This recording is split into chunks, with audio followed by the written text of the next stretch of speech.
Hello and welcome to this week's edition of Underserved, the podcast for the rest of the tech industry. I'm your host, Andrew Gelina. With me this week is Brandon Kindred, founder of Looky. Brandon, welcome to the show. Thanks for having me. So I know way back in the day, I think your dad was in the industry too, and you learned a bit about software from him? Yeah, my dad got into the tech industry, I would say, in the mid-'80s. Bought a computer, started programming, and I just kind of grew up sitting on his lap, just watching him program. I wouldn't say I was learning as much as just watching him and just being kind of mystified by everything that was going on with what he was doing. So I ended up going in, and after a while, he ended up actually getting really annoyed with me because I was always taking apart and putting the computers back together. So he got me a book and he was like, you're going to have to learn how this stuff works. So he got me, I think it was 2 books actually. One was like how computers work in 24 hours and the other one was HTML in 24 hours. I think it took me like a week to get through everything. 48 hours later, you must have been an expert. I don't read so fast, but yeah, it didn't take very long. You first got into coding, were you just kind of putting together some simple HTML pages?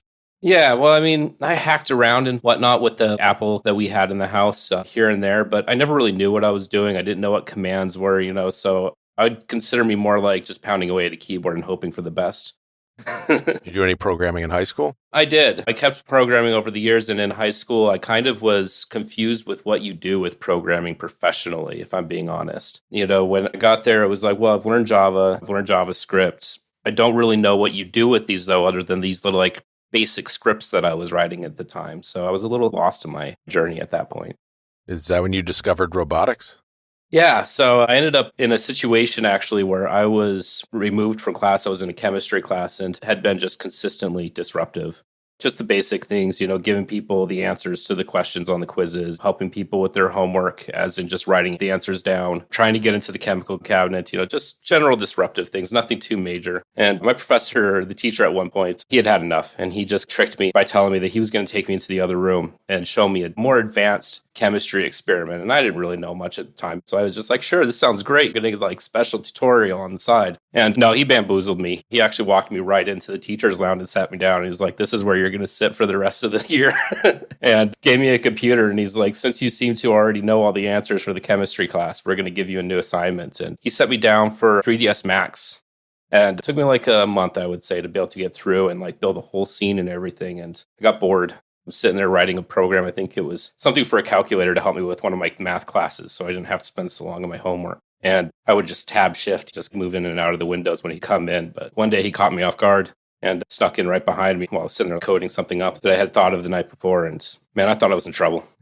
This guy stood me right up, and he was like, what are you doing? And I was trying to explain to him that I was programming, and he must have already known what I was doing, obviously. And he's like, come with me. And he just marched me down the hall. I was like, oh man, next stop is the principal's office. That's not how it worked out, actually. He walked me down just a couple doors down to another science teacher's classroom and had me explaining to him, which was even more awkward at this point. Just tell him what you've been up to for the last 2 months. And I was like, I don't know what you want me to say here. And ultimately, he ended up explaining for me that I was sitting there writing programming and clearly had a propensity for it. And it turns out that the robotics team didn't have a programmer. So I got a new assignment that day, essentially, as they both conspired and kind of signed me up without much asking. And that became my homework during the class every day, was to focus on the robotic stuff. Okay. So what kind of robots are you building back then, and what sort of technologies are you working with? That was all for the first program for inspiration and recognition of science and technology. It's a really great international program for high school students to be able to learn technology and experiment with engineering. I was actually really surprised after I got out of high school. I didn't really understand in high school how valuable the kit is that they give you. And I tried to buy some of these parts afterwards, and they're like $35,000 worth of parts in these boxes. They're really expensive, and they don't charge that much, it would seem. And it was like, I couldn't get these things for the life of me. Less than 30,000. So we built a lot of robots that were just essentially around playing games. There was a competition was set up for the first that they do where different teams from different schools design their robots and they go out and they compete at these different regional and national events. So I got sucked into that, and that was essentially the next 3 years of my high school was pretty much just focused on robotics. So when you say games, is it like a sumo wrestling type game where you're trying to push the other guy out of the ring, or what are you playing?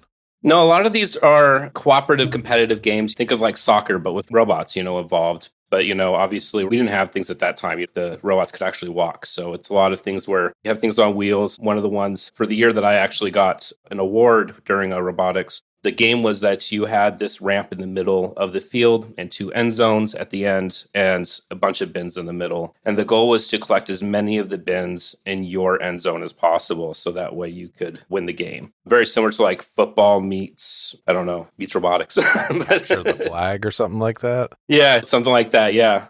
The games are like similar in that fashion. They change every year. One of the things that I ended up doing during that program was I wrote an AI system in my junior year of high school, I think it was. It took me like 6 months to build out. And it was for that game where we had these end zones and whatnot. And I ended up just in a situation where we're like in the finals, and the team that we were playing with, because they swapped the teams out, the team that we were with in this match wanted us to be able to execute a different strategy than we had in our roster of capabilities. And I just kind of frantically pounded away at the keyboard. I had like less than 10 minutes to make this change between things while everybody else is ripping apart the robot and replacing things. So, there's no time for testing. And I deploy it to the robot and I kind of hope for the best, put the robot on the field. And I'm like, this probably is not going to work. This isn't going to work at all. And it really did. It actually worked out fantastically. Everything went better than I could have possibly hoped. And because of the fact that we were able to do that so quickly, the team was actually recognized for leadership in robotics and robotic capabilities. So it was a really cool moment. And also one where I was like, man, I shouldn't have doubted myself so much. You got a bunch of people from like NASA and Johnson & Johnson stuff standing around you, saying this is really awesome. And I was like, yeah, this is probably the worst thing ever. Well, the hacking gods smiled upon you that day. Your demo worked. It was a good day, yeah. That's cool. So are the companies like sponsoring, or are they looking to recruit folks out of there, or how are they involved?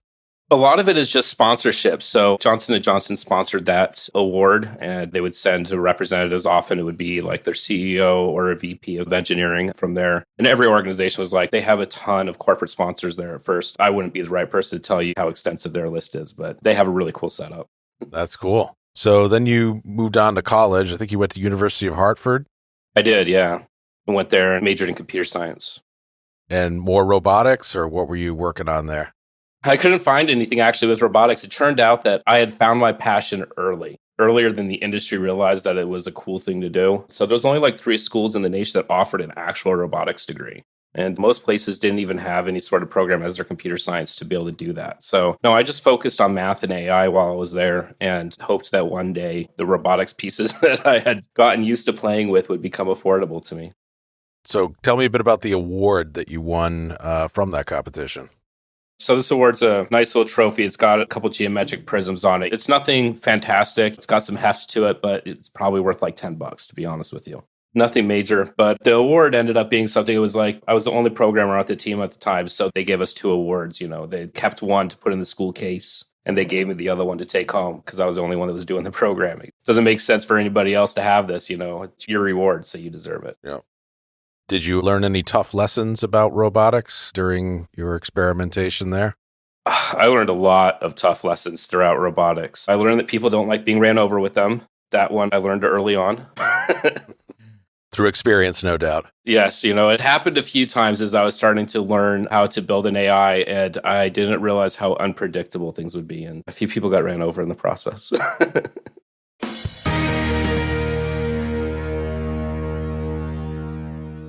Now, are the other folks mechanical engineers, or who are you working with there? Well, we had a few mentors that are mechanical engineers, mechanical shop owners, teachers. They're just really anybody that could give the time and the mentorship to the students for us to be in the shop and be supervised, essentially. We did have a few people that were experts, but the rest of them were there to just support us in our efforts. Everybody else on the team is students, so everybody's in high school and just trying their best. So any other tough lessons you learned in robotics through the competitions? Yeah, there is. As I was getting to my senior year, I started doing a bunch of, I don't know if fringe is the word for it, but outside competitions. And I ended up being enrolled in this competition for mechanical engineering at Boston University. And the objective is I got this really thin track. It's like 6 meters long or something like that, I want to say. And you just simply have to get a robot or a car of some sort down the track by being self-propelled. It can't have any electrical sources or anything like that. And that really screwed with me because I was really used to having motors. And I tried everything that I could. I tried rubber bands. I tried a spring with a string attached. I tried all kinds of things. I could not get this thing to go down a track for the life of me. And I went anyways. I took the failure of a car that I had. It was, well, maybe we'll have better success. And got there, and I didn't. My turn came, put the robot down on the track, wound everything up, and let it go. And it didn't really go anywhere. I made it like maybe a quarter way down the track. And I think that day I was just like, I'm just not good at mechanical engineering. I'm just not good at this. ME is hard, that's for sure. So what were some of the designs that were making it the whole way down the 6 meters? What did they do? To be honest with you, I was so devastated by the fact that I could not wrap my head around how to do this. And I think I remember seeing a few people that their designs weren't even that elaborate. I was like, how did you think of something so stupidly simple? I was just way overcomplicating this process. And I was just all kinds of butthurt at the time about the fact that like I had just failed so miserably.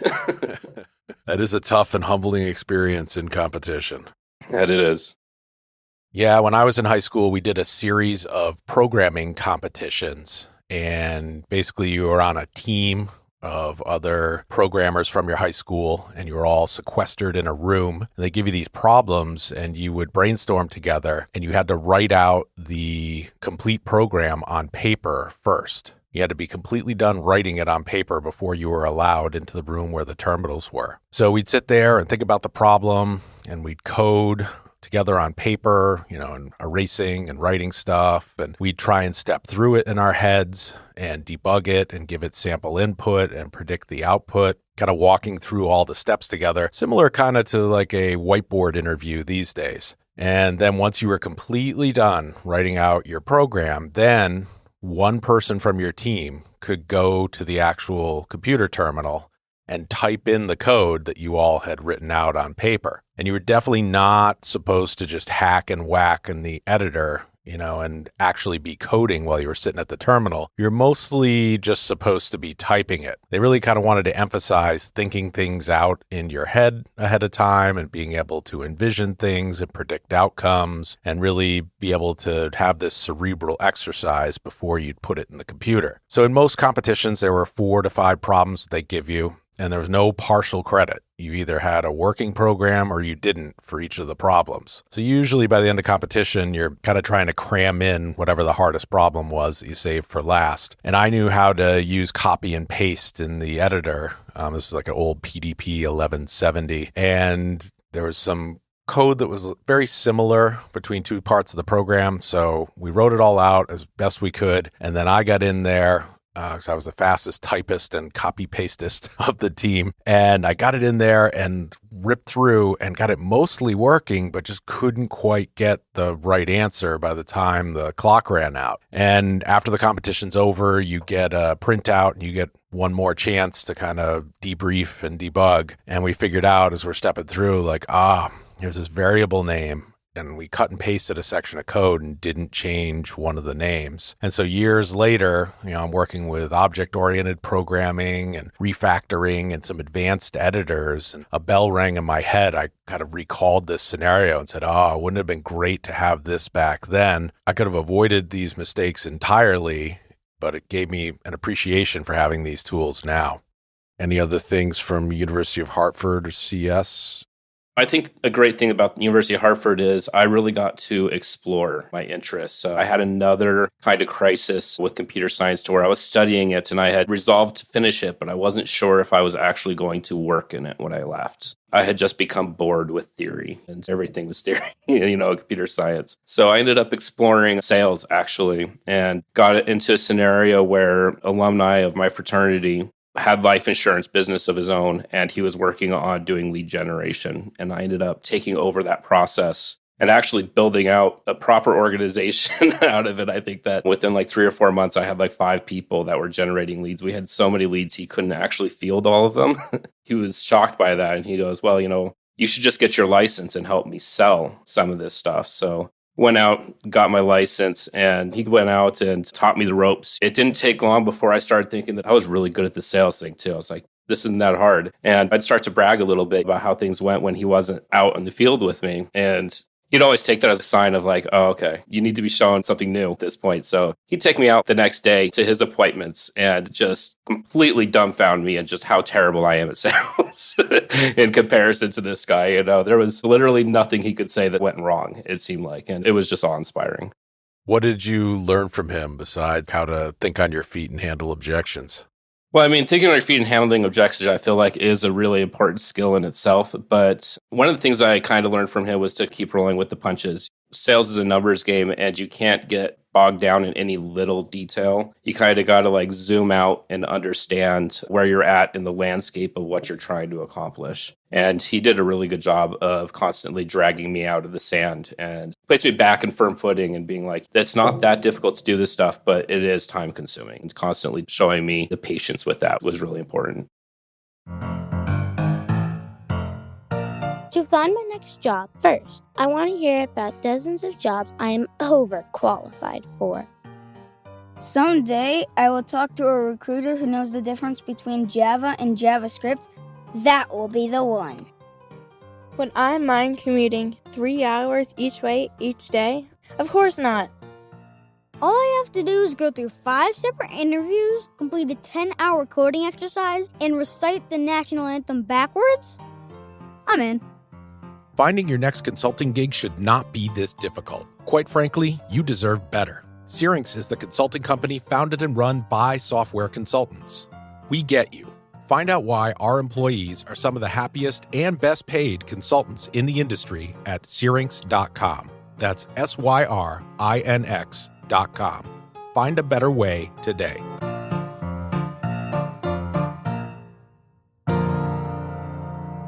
Syrinx Consulting is a proud sponsor of Underserved, the podcast for the rest of the tech industry. Yeah, a lot of folks from computer science or software engineering or engineering background tend to be like, okay, I'm going to do A, then B, then C, and then I'll have a successful result at D. And sales is more like you try A, that completely doesn't work. You try B, that doesn't work. You try C, you get a no. You try D, you get a no. You have to keep banging away at it and figuring out, all right, well, maybe I need to change things up here and get used to rejection as part of the iteration. Yeah. And he definitely taught me that trial by fire. He took me out and let me schedule 20 appointments and then let me follow my face on every one of them. He sat there next to me and just watched me just... And I was like, God, this isn't easy, And he must have seen, that I was breaking. He took the next one. He was like, this one's on me. And like 10 minutes in and out, I was like, I hate you. What made him so good, in your opinion? He's got the gift of gab, but he has the most honest, altruistic intentions. He does the job there because of the fact that he believes that he can help somebody. And he'll only sell something if he believes he can help you. And I didn't realize for the longest time that the reason why he always seems to have like 100% success rate on his actual sales is because he did such a great job qualifying everybody leading up to that. And it took me forever to understand how you just filter people out so that way you don't even waste your time on things that aren't going to ever be sales. So then you were part of a startup called Canary? Yeah, so that was quite a bit later. I had gone out and started a career in software engineering and ended up being a programmer. And after about 4 years, I ended up in a position to where I had recognized an issue and was like, well, I'm going to give it a try. I'm going to give this whole startup thing a real try. I had tried a couple web development firms here and there, but like really trying to build a product. Canary was born out of my experience in trying to do test automation. And the goal with it was to create a system that could use AI and machine learning to really just automate the entire website testing process. It's a very finicky and difficult process that just is incredibly time consuming. So I was hoping to be able to fix that for the industry. And at the end of the day, we got really close, but we didn't have enough market indicators and revenue to be able to stay alive. So we ended up having to shut that down. Okay. Got really close, though, with the machine learning stuff. There was a lot of really groundbreaking work that we did on the back end. Just the product didn't fit right. So how would it learn? Would it look at websites or would it watch humans interact with them? Or it would go through the websites and interact with the websites as an erratic user. So we can't really simulate an actual user, but we could simulate a really erratic and like kind of stupid one. So that's what it would do. It would go through and it would map how everything worked and just try to like really digest how your system functions. And it would work along with you to be able to create what we called a baseline to say like, hey, this is how it's supposed to function. Because sometimes in development, not everything works like you want it to when you first build it. So you work along with an engineer. But the problem was that engineers didn't like doing QA and QA people didn't like being replaced. So we ended up having this problem where everybody thought it was a brilliant idea, but nobody really wanted to use the product. And mixed with our usability issues, the few people that were interested in giving it a try just found it unbearable to actually get around the AI. So, okay, so it didn't need to know like, this screen needs addresses and this drop down is for this. It would just kind of figure it out as it went along. Exactly. Interesting. Yeah, it's definitely one of the projects that I'm definitely the most proud of. The machine learning that came out of that was really quite fantastic. I spent like a year just building out the machine learning behind it to make all that possible. And we were actually recognized in 2019, so summer of last year at AI Dev World for leadership and transfer learning. Best in class. So it was a really good moment. Kind of sorrowful that 6 months later, the company ran into the end, but it was a good run. So Looky is kind of my second take on that and trying to do something a little different. And what we're focused on now is just the experience. And I think that that was always the initial goal, and we just didn't see it.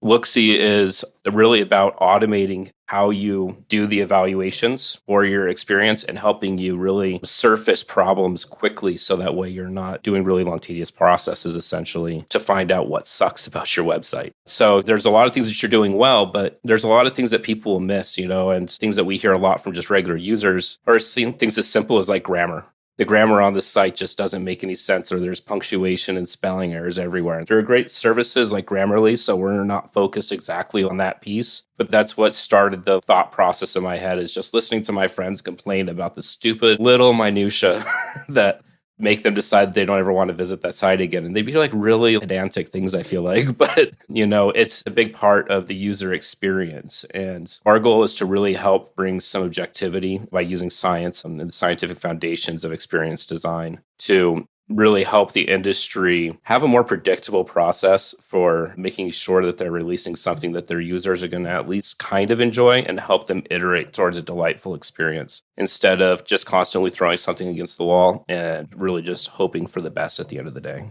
Now, does this tie in with any sort of A/B testing at all, or figuring out what people like better? It very well could, and that's likely something that could end up as an integration for us to where we'll be able to take our learnings and pin it with your A/B tests to, one, help make us smarter, but two, to help you decide what to test. Some things will convert better than others, but some things, it could be a this or that type of situation, and having A/B tests in there will be helpful, but it's not something that we're focusing on. There are plenty of companies that do A/B tests spectacularly, and I wouldn't dare to say that I could do it better. Yeah, well, integrating with it sounds like it could make sense. What is the platform? What's it built on, and how long have you been working on it? I've been working on Looky now since January of this year, and I can't even say that I've been working on it in the sense of like building it. We don't have a platform at the moment that people can use. It's a service that we're offering, and we're really just working with early customers to help us fine-tune our evaluation process, because one of the things that we did to be able to make this work is when I went out and started looking for like how people do evaluations, it's all based on heuristics, which are great guidelines, but they're just that. They're incredibly broad guidelines, and how you interpret those is really subjective from person to person. So we really just want to bring some objectivity into that process. And to do that, we had to create our own proprietary evaluation based on a number of industry best practices and research that underpins it. Okay, so it's a services offering empowered by your AI and ML stuff that you've been doing. Exactly. Our hope is to be able to get to a platform within the next 6 months. Right now, we're just trying to make sure that we're building something that people love, because I really don't want to make the same mistake that I made with Canary. I spent a couple of years building something that didn't arrive to much fanfare. So I'm trying to not make the same mistake this time. Yeah, it's tempting as an engineer because you're able to build stuff, to take an idea and build it, as opposed to go in the reverse and see if anyone wants to buy it and if there is a market for it before you build line one. As an engineer, it's definitely hard sometimes to take my hands off the keyboard, but It has been incredibly helpful, and I'm in a much better place now with Looky than where we were with Canary at this point, at the same process. Very good. Well, when you are away from keyboard, what are you up to and what do you enjoy? I'm a simple person. I like to truly get away from the keyboard and unplug. So I like to do a lot of camping, hiking, and snowboarding. I just actually went out to Western Mass here for camping over Labor Day. And man, there is nothing better than just unplugging for 5 days. Where'd you go in Western Mass? It is the Clarksburg State Park out there. It's a small park with a little lake, but there's really not much for service. And it's a wonderful place to just unplug and get away. So I did that recently. Really looking forward to snowboarding season coming into play. I'm not sure how that's going to work out with COVID, but man, I'm looking forward to get some powder on the board. I talked to some folks who know people at Stratton, and I guess they're planning to open for real. Oh, are they? Just trying to figure out the date and how to socially distance everyone on the mountain and in the lodge. I might have to make a trip out there then this year. I try to, I don't make it every year, but I try to make it out there once a year if I can. Yep. Do you ride usually East Coast, West Coast? West Coast. I learned to board and to ski here on the East Coast, but how anybody could love it here is beyond me. It's just so icy. Some of my best days ever snowboarding were in New England, but yeah, you get consistently good, amazing days out west, that's for sure. What are your favorite places in Colorado? I've really only been to Breckenridge in Colorado, and I'd like to explore more. I admittedly make it more out to Montana, but I really loved Breck. I have to say that Breckenridge is probably one of my favorite mountains. Where do you go in Montana? When I go out there, it's usually to Red Lodge. I've been wanting to make it to Big Sky, but it's always the hike, it seems like, so I never quite make it out there. Would you call yourself an expert? Are you riding the double black diamonds? You ride out of bounds? Where do you go? I'll try the double black diamonds. I'm probably better suited for the single blacks. I've had a couple of moments where I've tried the double blacks and I've gotten myself into some sticky situations. Like a few years ago, I was out with a bunch of friends out at Breckenridge, 20 guys, I would say, really rowdy bunch, and didn't realize this at the time, but they're all much more experienced than I am at snowboarding. And we had a great first couple of days, and then they suddenly shifted gears, and now they're going to the summit. I was like, this is great. I've got the warm-ups. We're good to go. So I followed these guys up. We go to the top of where the chair will take you. And up there, there's really nothing. It's just a bowl, Never been this high up on a mountain before. I'm terrified of heights. Trying to stay on the path because boards are slippery and get over to this bowl and I'm looking down. It's a 20-foot drop. I was like, this is terrifying. I had to give myself a whole pep talk to get off that mountain, to be honest with you. And I did. I made the leap and I hit powder and I was like, I'm still on my feet. This is great. So I start to carve a little bit and I must have made it 3 or 4 heel toes. And then I was literally going head over toe. And it was a little terrifying at first, and it finally came to an end. And I was like, not doing that again. I've been out to Colorado a few times. I really like Wolf Creek down in southern Colorado. The most snow in Colorado is their tagline. They get like 480 inches a year. And they don't have a huge vertical, maybe, I want to say 1,700 feet or something like that. But they're so high up. And they're just getting dumped on all the time. You're going anywhere near there, you have to have chains on your tire. Like it's the real deal. They have this cool bowl that I want to say is on like the south or west end of the resort. And then it kind of goes into like glade tree skiing. And then you get to the bottom and you're actually out of bounds. It's not lift service. It's not really part of the ski area, but they send a snowcat over every 20 minutes or so with a big tow rope behind it and a bunch of handles. And the skiers and the snowboarders just pick it up and then get towed right back to the base of the mountain and hop on the lift again. That's really cool. I haven't made it out there before. I'm going to have to check that out. Yeah, hopefully I can make it this year. I was really thinking that nothing's going to be open, so that changes things. Yeah, travel's still a big question mark, but everyone's chomping at the bit to open up. You can drive. Yeah, you could. Good. That'll be a little bit of a drive. One question I thought of, is your dad still in the industry? He is, yeah. He is a CTO at Squad. He still schools me every once in a while. What is Squad? I hadn't heard of them.